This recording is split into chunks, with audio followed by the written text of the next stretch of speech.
Hello दोस्तों, कैसे हो आप सभी?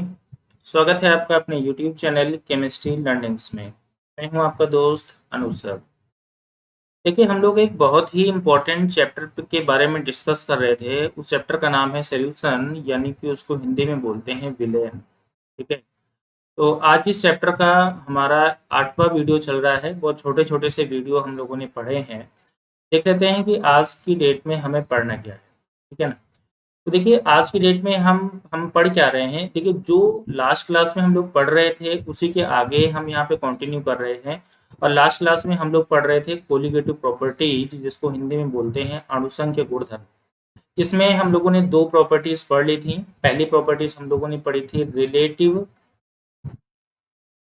Relative lowering relative lowering of vapour pressure, यानी कि वाष्प दाब में आपेक्षिक अवनमन। ये हमने पढ़ लिया था। दूसरा हम लोगों ने यहाँ पर पढ़ा था क्वथनांक में उन्नयन, यानी कि एलिवेशन ऑफ बॉइलिंग पॉइंट। क्या पढ़ा था? Elevation of boiling point.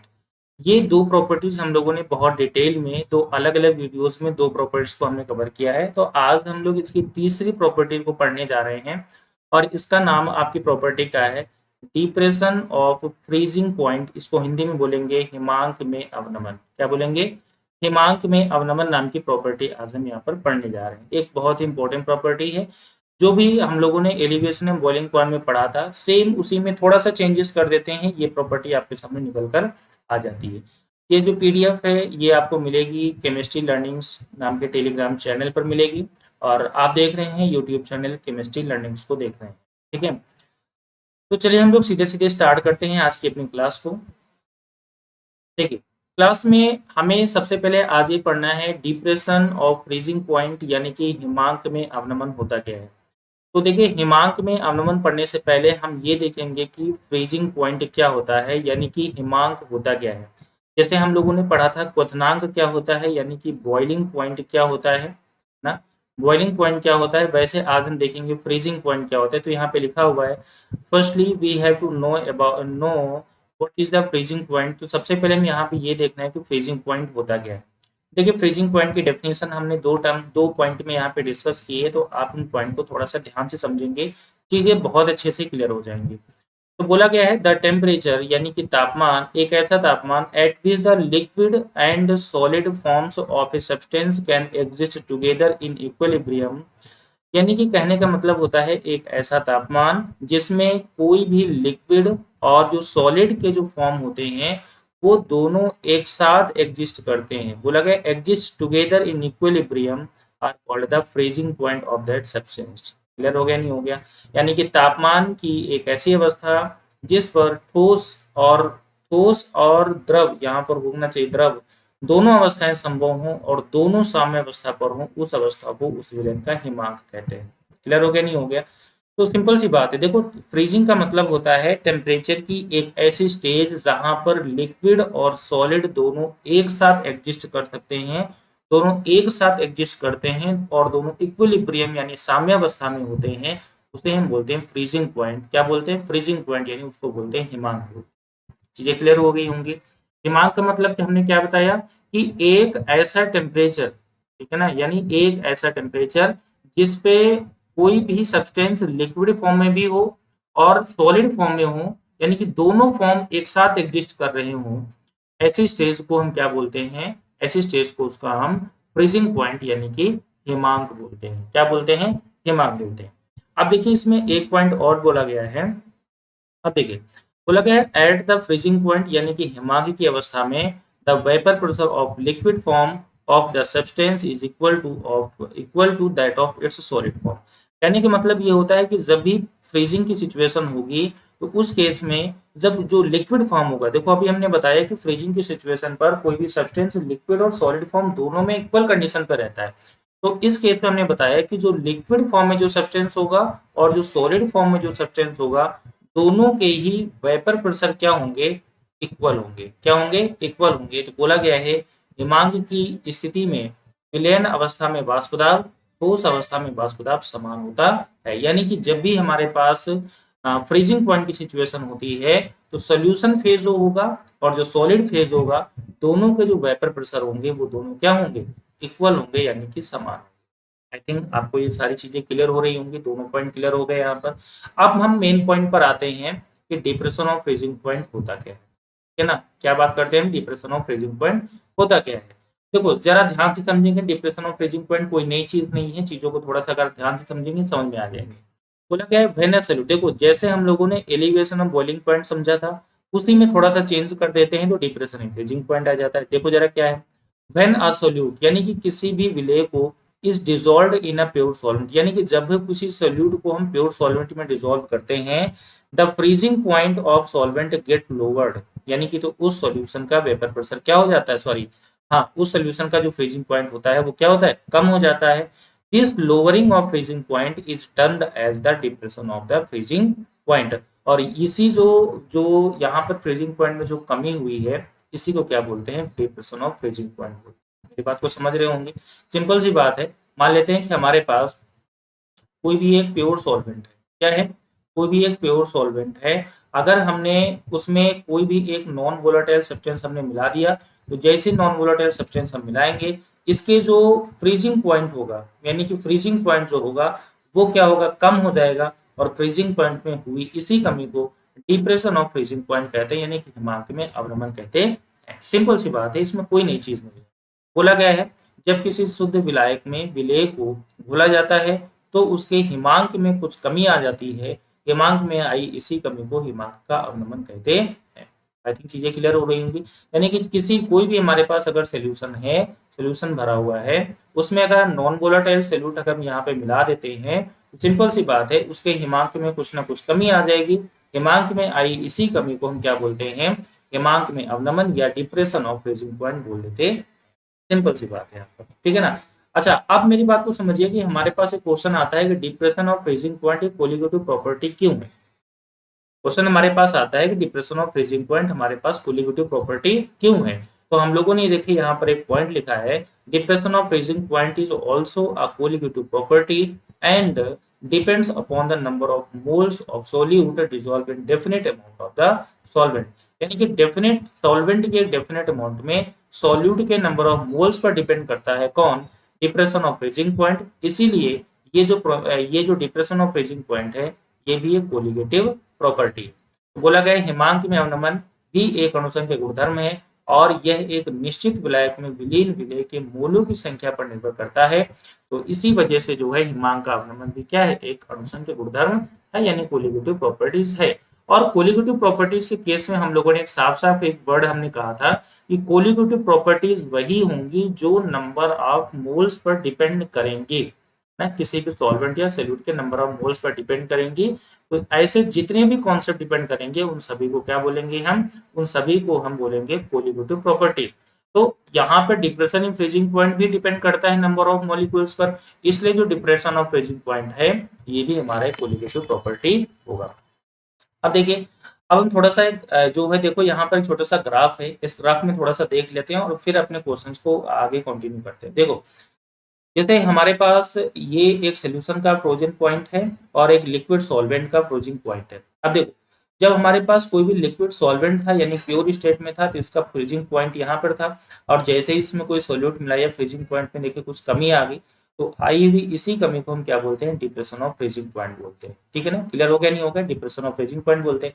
मान लेते हैं कि जब प्योर स्टेट में था तो हमारे पास जो फ्रीजिंग पॉइंट था ये टी नॉट था, और अब केस में हमारे पास जो फ्रीजिंग पॉइंट है वो टी वन है। तो जो डिप्रेशन ऑफ फ्रीजिंग पॉइंट है वो क्या हो जाएगा, T F minus T one. T F का मतलब हो जाता है कि प्योर स्टेट पर freezing point minus T one, तो इसको हम बोल सकते हैं डेल्टा टी एफ वन बोल सकते हैं। क्या बोल सकते हैं, डेल्टा टी एफ वन बोल सकते हैं। क्लियर हो गया नहीं हो गया। पहले देखो यहाँ पर फ्रीजिंग पॉइंट यहाँ पर था, अब फ्रीजिंग पॉइंट यहाँ पर आ गया, कुछ ना कुछ देखो यहाँ पर कमी आ गई, और जो कमी होती है इसी को बोलते हैं डिप्रेशन ऑफ फ्रीजिंग पॉइंट। ठीक है ना, और जैसे ही यहाँ पर डिप्रेशन ऑफ फ्रीजिंग पॉइंट बोला तो इसको बोलते हैं डेल्टा टी एफ वन या डेल्टा टी एफ से इसको लिख देते हैं।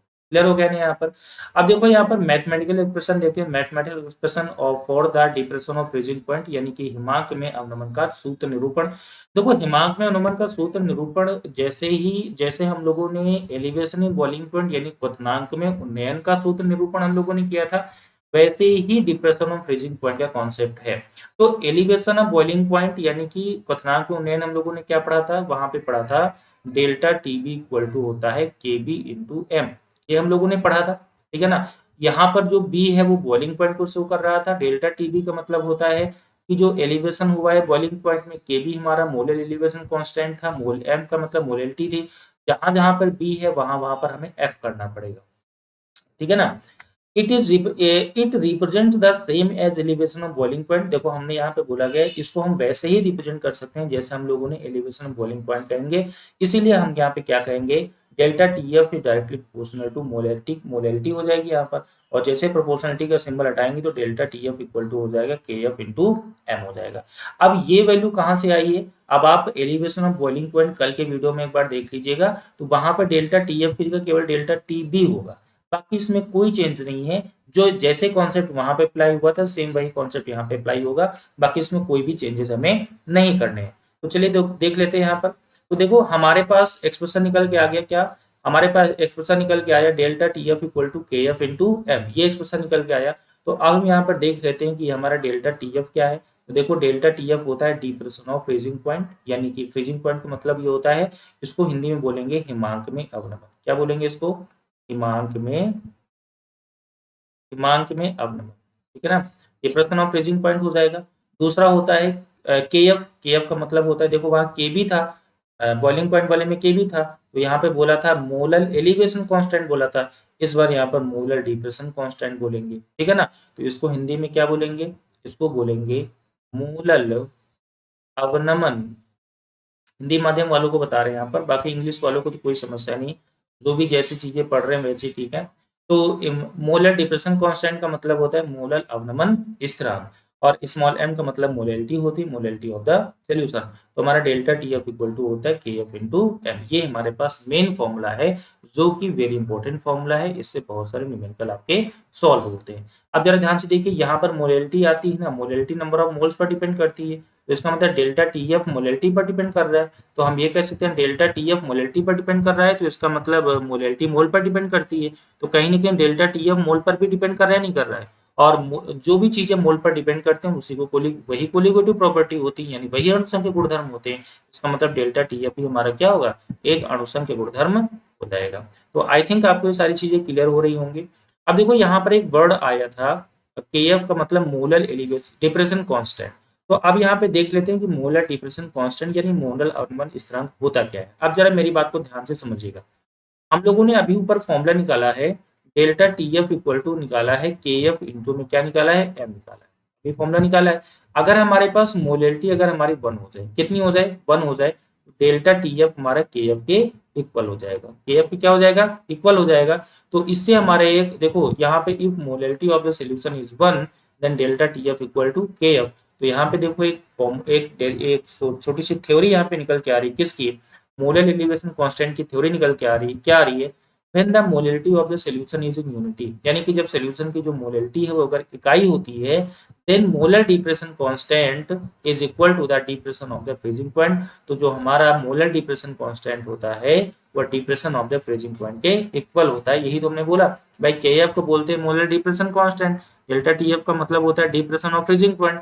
तो अगर एम इक्वल टू 1 हो गया तो टी एफ को के एफ के इक्वल हो जाएगा। तो यही बोला गया है, यदि किसी विलयन की मोलरता 1 है तो हिमांक में अवनमन मोलर अवनमन स्थिरांक के बराबर होता है। क्लियर हो गया, नहीं हो गया।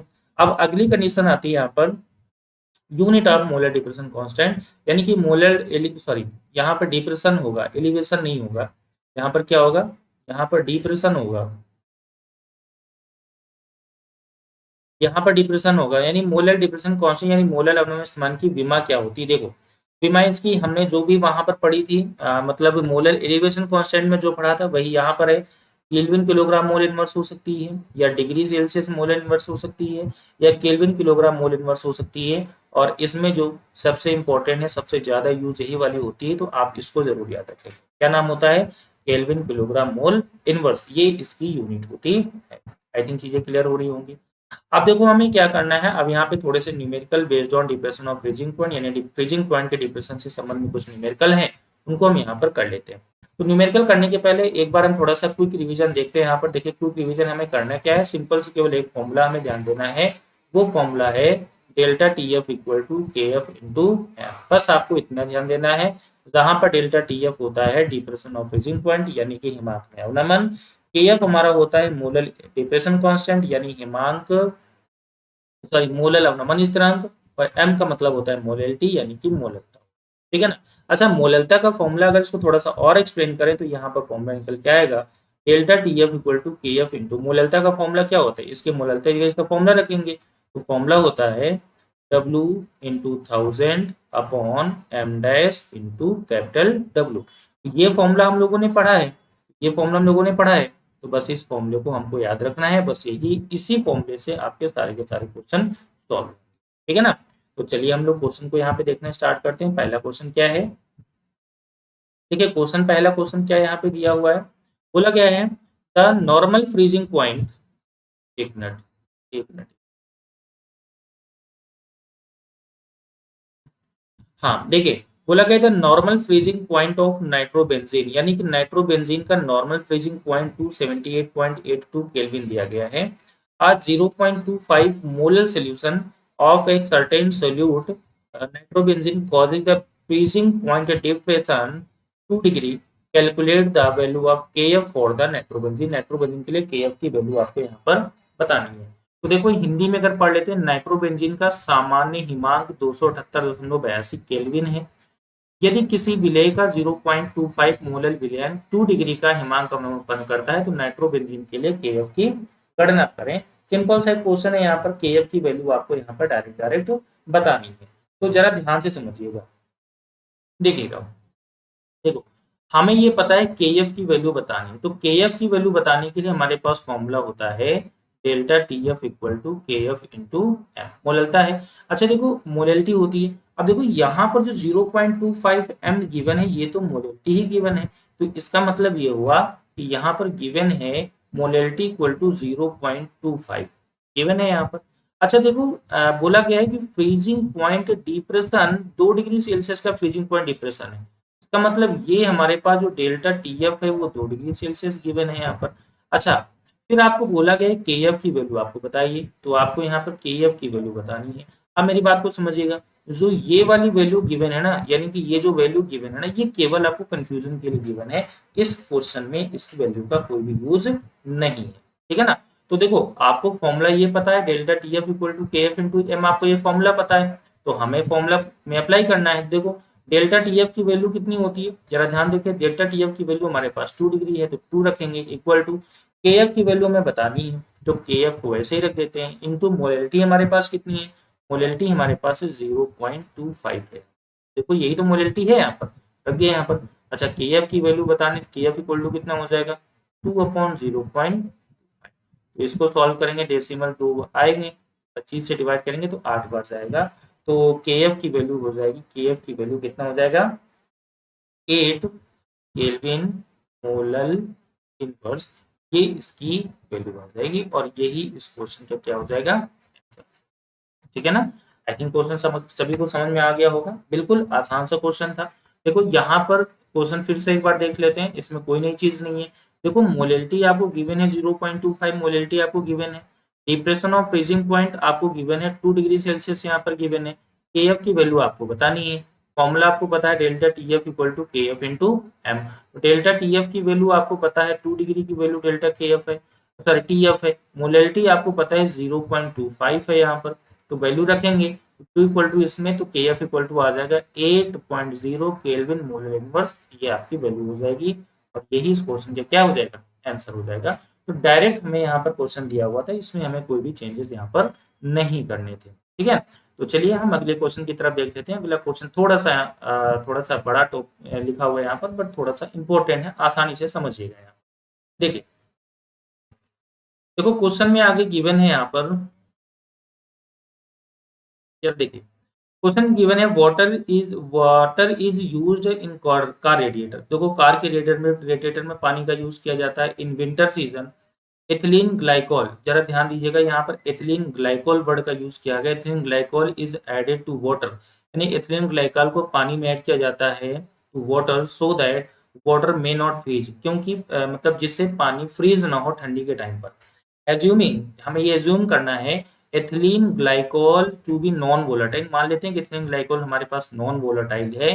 Calculate the minimum amount of ethylene glycol that must be added to 6 kg of water to prevent it from freezing at minus 0.3 degree Celsius.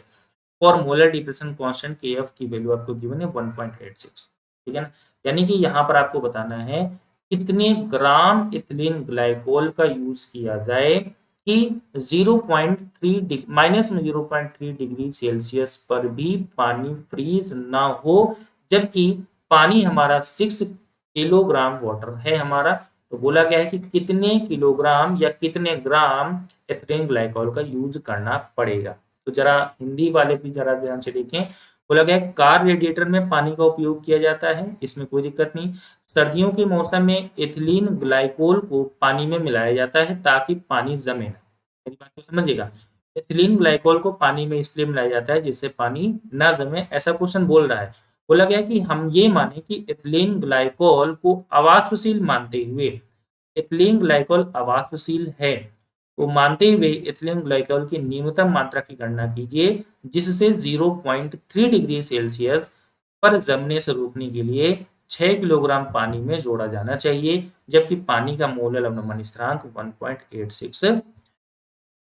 तो अब जरा ध्यान से देखेंगे, देखो इन्होंने ये कहा है कि हमारे पास 6 किलोग्राम पानी है, इसका मतलब हमारे पास कैपिटल डब्ल्यू दिया है 6.0 केजी, क्योंकि ये सॉल्वेंट है, सॉल्वेंट को हमेशा कैपिटल डब्ल्यू से लिखते हैं। क्लियर हो गया नहीं हो गया? फिर बोला गया calculate the minimum amount of ethylene glycol, मतलब कि एथिलीन ग्लाइकोल के मिनिमम अमाउंट कैलकुलेट करना है। एथिलीन ग्लाइकोल एक सॉल्वेंट है, सॉरी सोल्यूट है, तो इसका मतलब स्मॉल डब्ल्यू में बताना है, कैपिटल डब्ल्यू ये हो गया।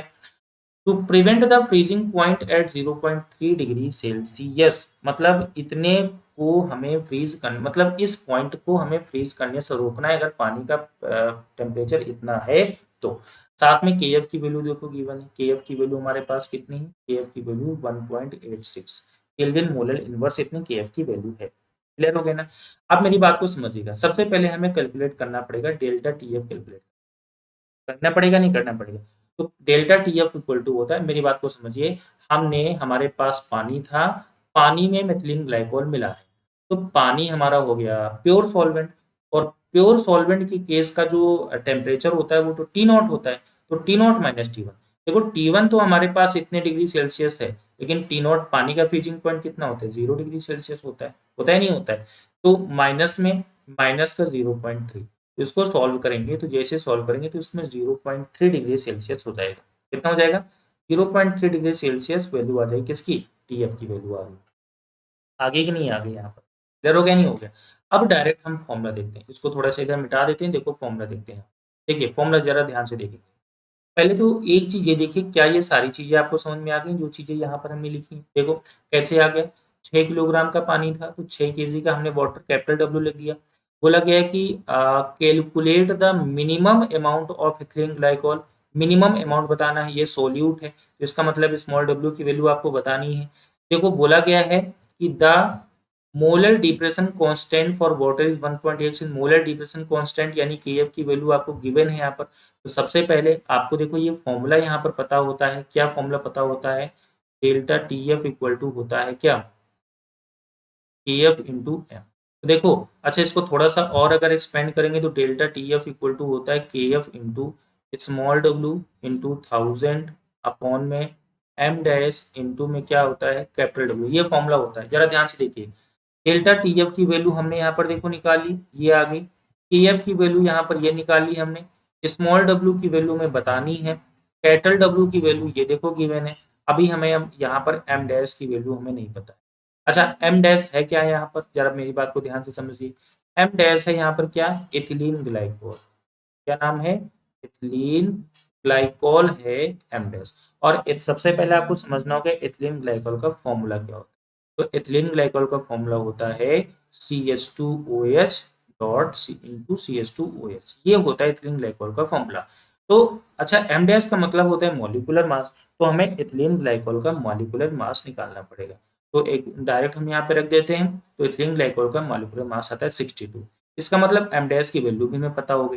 तो क्या अब हम सारी की सारी वैल्यू यहाँ पे रख सकते हैं, स्मॉल डब्ल्यू की वैल्यू निकाल सकते हैं? बिल्कुल कर सकते हैं, इसमें कुछ हमें सोचना नहीं है। तो डेल्टा टीएफ हमारे पास है 0.3 इक्वल टू केएफ की वैल्यू हमारे पास कितनी है, देखो यहाँ पर है 1.86, वो हमने रख दिया, इनटू में स्मॉल डब्ल्यू बतानी है तो यहाँ पे स्मॉल डब्ल्यू रख दिया, इनटू में 1000 अपॉन में एम डैश हमने भी कितना निकाला 62 निकाला, इनटू में कैपिटल डब्ल्यू हमारे पास कितना है 6 किलोग्राम है तो यहाँ पर 6 किलोग्राम रख दिया। क्लियर हो गया नहीं हो गया? अब बस हमें इसको सॉल्व करना है, तो हमारे पास स्मॉल डब्ल्यू इक्वल टू कितना हो जाएगा 0.3 इंटू 62 इंटू 6 अपॉन में कितना हो जाएगा 1.86 इंटू में 1000। अब जब इसको आप पूरा का पूरा कैलकुलेट करेंगे, पूरा का पूरा आपको कैलकुलेट करना पड़ेगा, जैसे ही कैलकुलेट करेंगे तो देखिए हम डायरेक्ट आंसर यहाँ पे रख दे रहे हैं, आंसर आ जाएगा यहाँ पे कितना 60 ग्राम, और ये आपका हो जाएगा आंसर। कितने ग्राम हो जाएगा 60 ग्राम। तो बोला गया था ना कि मिनिमम अमाउंट बताइए आप किसका, देखो यहाँ पे मिनिमम अमाउंट आपको बताना था किसका, एथिलीन ग्लाइकोल का। तो एथिलीन ग्लाइकोल का मिनिमम अमाउंट हो जाए कितना 60 ग्राम अमाउंट हमें ऐड करना पड़ेगा। यानी कि जब हम 60 ग्राम एथिलीन ग्लाइकोल ऐड करेंगे तो 6 किलोग्राम वाटर -0.3 डिग्री सेल्सियस पर भी क्या होगा, फ्रीज नहीं होगा जब हमारे पास केएफ की वैल्यू। तो हमारी जो आंसर हो जाएगा वो कितना हो जाएगा 60 ग्राम इस क्वेश्चन का आंसर। ठीक है, तो आई थिंक ये क्वेश्चन आपको समझ में आ रहा होगा सभी को, बहुत आसान सा क्वेश्चन है, बट क्वेश्चन को थोड़ा सा ध्यान से पढ़ना है, समझना है और आपको आंसर देना है। अच्छा एक बात मेरी समझिएगा, कई बार ऐसा होता है जब आपके पेपर में जैसे एथिलीन ग्लाइकोल है, एथिलीन ग्लाइकोल का मॉलिक्यूलर वेट कई बार आपके एग्जाम में दिया गया होता है, कई बार नहीं दिया गया होता है, तो ऐसी सिचुएशन पर आपको ये चीजें पहले से ही पता होनी चाहिए। अब आपके दिमाग में क्वेश्चन ये आएगा कि सर इतनी ज्यादा चीजों को हम कैसे लर्न करेंगे, तो लर्न बिल्कुल भी नहीं करना है, आप चीजों की जितनी ज्यादा प्रैक्टिस करेंगे चीजें अपने आप उतनी लर्न होती चली जाएंगी। बस आपका एक ही काम है कि नंबर ऑफ क्वेश्चंस की प्रैक्टिस करिए, केवल और केवल आपको प्रैक्टिस करना है, जितना प्रैक्टिस करेंगे काम उतना ही अच्छा होगा। ठीक है ना? तो चलिए पढ़ते हैं अगले क्वेश्चन की तरफ। क्वेश्चन नंबर 3 हमारा देखते हैं क्या होता है, क्या है यहाँ पर। देखिए क्वेश्चन नंबर 3 को भी थोड़ा सा ध्यान से ही पढ़ेंगे, क्वेश्चन आसान है बट थोड़ा सा पढ़ना तो पड़ेगा ही। यहाँ पर देखिए क्वेश्चन क्या है, बोला गया है, जरा देखें, बोला गया यहाँ पे the freezing point of pure, देखो यहाँ पर वर्ड है प्योर नाइट्रोबेंजीन 278.8 केल्विन। तो यहाँ पे प्योर है, प्योर का मतलब होता है टी नॉट की वैल्यू गिवन, देखो जो भी गिवन है वो हम यहाँ पे लिखते चलते हैं। टी नॉट की वैल्यू गिवन है 278.8 केल्विन गिवन है। बोला गया आगे देखिए, when 2.5 gram of unknown substance, इसका मतलब ये 2.5 ग्राम क्या है, स्मॉल डब्ल्यू है तो इसको भी लिख देते हैं 2.5 ग्राम अननोन सब्सटेंस। ठीक है, is added in 100 gram of nitrobenzene, 100 gram है, इसका मतलब ये क्या है, कैपिटल डब्ल्यू हमारे पास है कितने ग्राम, 100 ग्राम ऑफ नाइट्रोबेंजीन में ऐड किया जा रहा है nitrobenzene. The freezing point of solution is found to, मतलब देखो फ्रीजिंग पॉइंट ऑफ सोल्यूशन, देखो फ्रीजिंग पॉइंट है लेकिन किसका, सोल्यूशन का, इतने डिग्री फाउंड हुआ है, इसका मतलब क्या हुआ है, टी की वैल्यू गिवन है या टी1 की वैल्यू गिवन है 276.8 केल्विन फाउंड हुआ है।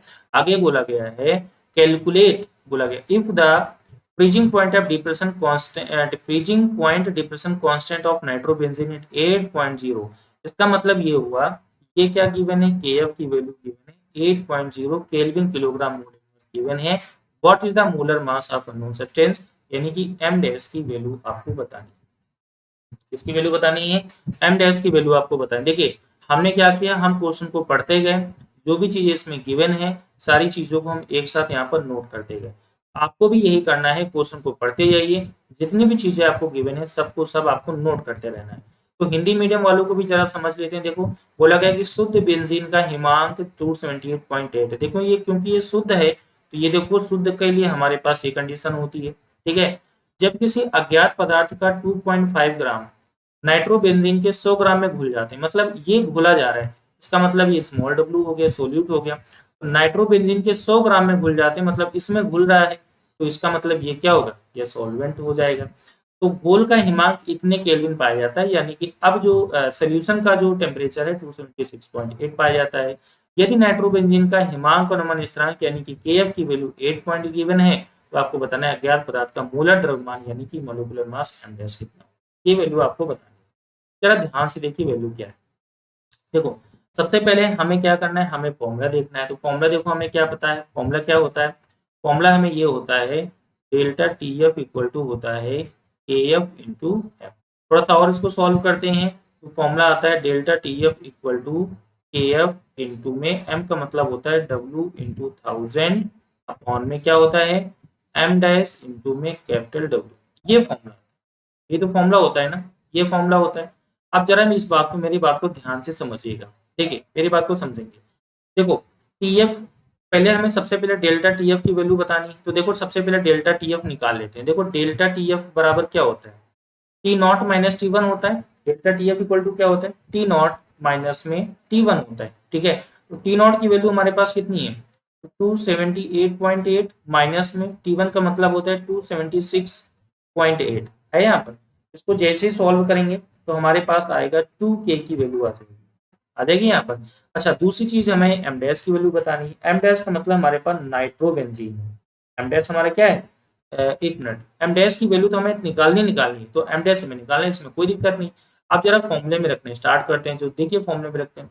डेल्टा टी एफ की वैल्यू 2k है, तो हमने यहाँ पर लिख दिया 2 इक्वल टू के एफ की वैल्यू कितनी है 8.0, तो 8.08 गुणे स्मॉल डब्ल्यू हमारा कितना है 2.5 ग्राम, तो हमने लिख दिया 2.5 इंटू में 1000 अपॉन में एम डैश मोलर वेट हमें बताना है। कैपिटल डब्ल्यू हमारा कितना है 100 ग्राम, तो यहाँ पे 100 ग्राम। तो हमें बस एम डैश की वैल्यू कैलकुलेट करनी है। तो एम डैश इक्वल टू कितना होगा, जरा ध्यान से देखो क्या आएगा, 8 इंटू 2.5 इंटू में 1000 अपॉन में कितना होगा 2 इंटू 100। बस इतना ही तो होगा ना, बस इसी को सॉल्व करना है। जब जैसे इसको सॉल्व करें 0 0 0 0, दो से काटेंगे 4 आएगा, तो यहाँ पर हो जाएगा कितना, तो यहाँ पर हो जाएगा 10 इंटू 10 मतलब कितना हो जाएगा 100, ठीक है ना, 100 हो जाएगा, जिसमें ग्राम मोल इनवर्स, क्योंकि ये यूनिट होती है। और यही इस क्वेश्चन का क्या हो जाएगा, क्लियर हो गया नहीं हो गया। आई थिंक ये क्वेश्चन बहुत आसान होते हैं, इस टाइप के क्वेश्चंस। बस केवल आपको करना क्या होता है, चीजों को बस आपको अच्छे से समझना होता है, और जितनी ज्यादा प्रैक्टिस करते हैं चीजें उतनी ही आसानी से होना स्टार्ट हो जाती है। क्योंकि इसमें बहुत ज्यादा टाइम आपको नहीं लग रहा है सॉल्व करने में, बस थोड़ा सा टाइम तो लगेगा ही लगेगा। आपको बस क्या करना है, चीजों को समझना है, और जितना ज्यादा हो सके आपको प्रैक्टिस करनी है। और जितनी ज्यादा प्रैक्टिस करेंगे आपको उतनी ही अच्छी चीजें समझ में आएंगी, ठीक है ना। चलिए बढ़ते हैं अगले आगे की कंडीशन पर। तो आज की क्लास को हम इतना ही रखते हैं। आज हमने यहाँ पर 3 ही क्वेश्चन को रखा है यहाँ पर, तो 3 ही क्वेश्चन को रखा है, तो आप सभी लोगों को इन क्वेश्चन को अच्छे से सॉल्व करिए, ठीक है ना। और भी क्वेश्चंस होंगे जो हम आपको कराएंगे। तो देखिए अभी तक हमारे पास 3 कोलिगेटिव प्रॉपर्टी हो गई, एक केवल चौथी प्रॉपर्टी हमारे पास बची है, जिसको बोलते हैं ऑस्मोटिक प्रेशर। क्या बोलते हैं, ऑस्मोटिक प्रेशर। ये हमारी प्रॉपर्टी बची है, ओपी ऑस्मोटिक प्रेशर बचा है। इसको, ये हमारी चौथी प्रॉपर्टी है, इसको हम अगली वीडियो यानी कल की क्लास में कवर करेंगे, ठीक है ना। अच्छा, ये जो आप वीडियो देख रहे हैं केमिस्ट्री लर्निंग्स नाम के यूट्यूब चैनल पर देख रहे हैं, और ये जो इसकी जो पीडीएफ है, ये केमिस्ट्री अंडरस्कोर लर्निंग्स, ये आप सर्च करेंगे टेलीग्राम चैनल पर, वहां पर आपको ये पीडीएफ मिलेगी। अच्छा, कुछ लोग क्या है टेलीग्राम चैनल पे पहुंच तो रहे हैं, लेकिन उसमें एक सबसे नीचे एक बटन होगी, वहां पर ज्वाइन बटन दी होगी, आप इस ज्वाइन बटन को ज्वाइन करिए, तब आप परमानेंट उस ग्रुप में जुड़े रहेंगे, उस चैनल पे जुड़े रहेंगे, और जो भी नोटिफिकेशन होगी वो आपको यहाँ पर मिलती रहेगी, ठीक है ना। तो आपको उस चैनल को ज्वाइन करना है, ज्वाइन करने के बाद आपको उसको स्किप करना है, तो परमानेंट ये वीडियोस आपको वहां पर मिलती रहेगी, ठीक है ना। और चैनल को जो है मैक्सिमम सब्सक्राइब करिए। वीडियो अगर आपको अच्छा लग रहा है तो मैक्सिमम फ्रेंड के साथ अपने शेयर करिए, ठीक है ना। और आपके एक एक शेयर जो, या आपका एक एक जो सब्सक्राइबर जब आप बढ़ाते हैं, तो थोड़ा सा मोटिवेशन बढ़ता है, और हम अगले जो वीडियो होता है और एनर्जी के साथ और अच्छे कंटेंट के साथ पढ़ाते हैं, ठीक है ना। तो अच्छा, एक बात और है कि अगर ये क्लासेस आपको बहुत अच्छी लग रही हैं, तो आप जो है कमेंट करके बताइए, या जो कोई भी अगर इम्प्रूवमेंट की ज़रूरत है, जो भी चीज़ आपको लग रही नहीं है भाई क्योंकि इसमें इम्प्रूवमेंट की ज़रूरत है, अगर आपको लग रहा है तो आप में कमेंट करके ज़रूर बताएं। क्योंकि देखो हम भी यहाँ पर अभी नए नए ही यहाँ पे पढ़ा रहे हैं, ऐसा है नहीं कि हम बहुत परफेक्ट हैं, गलतियाँ हो सकती है हमसे हो रही हों। तो जब आप सभी बताएंगे तो उन गलतियों को हम अगले वीडियो में सुधारने की कोशिश करेंगे, पूरी कोशिश करेंगे। तो ये आपकी भी रिस्पॉन्सिबिलिटी बनती है कि आप जो भी गलतियां हो रही हैं उनको बताएं हमें, और हम उनको बिल्कुल, अगर गलती हो रही तो हम इसको एक्सेप्ट करेंगे, ठीक है ना। तो आज के लिए इतना ही, all the best, thank you.